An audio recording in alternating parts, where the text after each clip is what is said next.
이번 총선 여야 모두 가는 길이 순탄치가 않습니다. 더불어민주당은 젊은 층의 불신을 부른 조국 전 장관을 넘어서는 일이, 또 자유한국당은 박근혜 전 대통령의 탄핵에 대한 평가를 분명하게 내리는 것이 가장 큰 걸림돌입니다. 염혜원 기자입니다.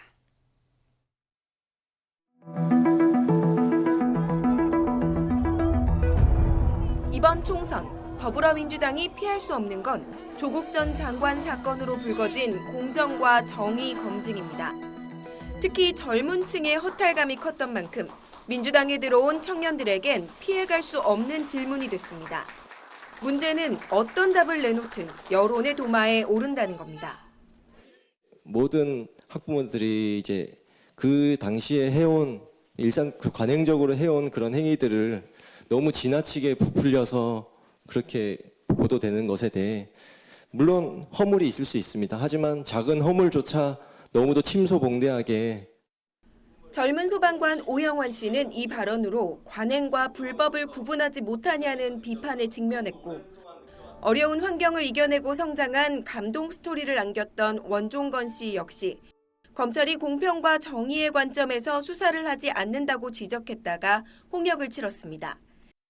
여기에 조 전 장관의 도덕적 해이를 언급하는 바람에 지지층의 비판까지 떠안았습니다.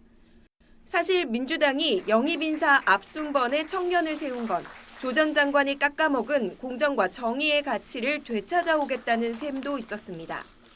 하지만 확실한 매듭 없이 청년만 앞세운다고 떠나간 20대 남성, 이른바 이남자를 되찾아오긴 쉽지 않아 보입니다. 보수 통합 논의는 돌고 돌아 다시 탄핵의 벽 앞에 멈춰섰습니다. 형식적인 면에선 보수 진영 정당과 시민단체가 참여해 혁신통합추진위원회가 출범했지만 한계가 분명합니다. 바로 자유한국당 친박계의 반발입니다. 강을 건너고 나면 탄핵을 인정해라 이렇게 올 겁니다. 도리어 이제 그 짐 보따리 내놓으라는 상황이 올 거고요. 한국당은 통합추진위원회를 통해 우회적으로 3원칙을 수용했지만 새로운 보수당은 황 대표 입으로 직접 선언하라며 그럴 경우 공천권도 내려놓을 수 있다고 배수의 진을 쳤습니다. 황 대표가 보수재관 3원칙 진정성 있게 확답을 한다면 우리는 공천권 같은 기득권을 내려놓습니다. 황 대표는 보수 통합의 필요성을 강조하는 수준에서 당내 잡음을 정리할 시간을 벌고 있습니다. 유승민 대표에 대한 반발 심리가 계속 나오고 있는데요. 누구예요, 그런 분들이? 나는 지금은 우리 가치를 같이 하고 있는 모든 정치 세력들이 함께 해야 한다. 과반 의석을 위해선 민주당과 한국당 모두 내 편 끌어모으기를 넘어 중도 싸움까지 치러야 합니다.